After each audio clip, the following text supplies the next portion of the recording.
Tech Brother ပြောပြမယ်ဖုန်းအသစ်ဝယ်တာပဲဖြစ်ဖြစ်အသုံးပြုပြီးသားဖုန်းဝယ်တာပဲဖြစ်ဖြစ်ပြင်ဆိုင်မှာအကုန်အဆင်ပြေမယ်အိမ်ရောက်မှာပြဿနာတက်တာမျိုးကြုံဘူးကြမှာပါဒီတစ်ခါတော့ဒီလိုမဖြစ်အောင်ကြိုတင်စစ်ဆေးကြရအောင်ဖုန်းဝယ်တဲ့အခါအောက်ပါချက်တွေကိုစစ်ဆေးသင့်ပါတယ်ပထမဆုံး display မျက်နှာပြင်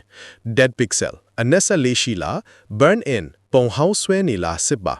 ဒုတိယ battery health အသုံးပြုပြီးသားဖုန်းဆိုရင် battery health 80%မကျရပါဘူးတတိယ water damage indicator sim tray ထဲမှာအဖြူအနီအဆက်လေးရှိတယ်အဖြူဆိုရင်ရေမဆိုဘူးအနီဆိုရင်ရေဆိုဘူးတဲ့မဝဲသင့်ဖုန်းဝယ်တဲ့အခါတေချာစစ်ဆေးရမယ့်အချက်၃ချက်ဖော်ပြပေးလိုက်ပါတယ် screen နဲ့ touch စစ်ပါ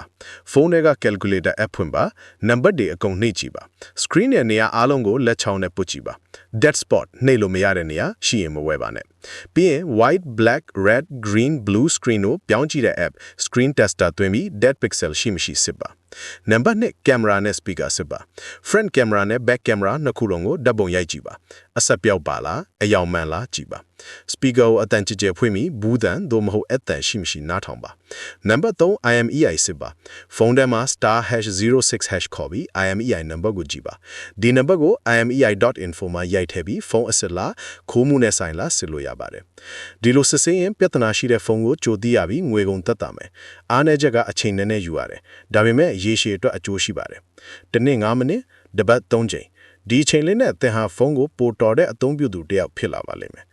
နေ့စဉ်မိနစ်ပိုင်းလေးဒီလို mobile tips တွေကိုလေ့လာပြီး Tech Brother နဲ့တူပိုတော်လာအောင် follow လုပ်ထားပါအောင်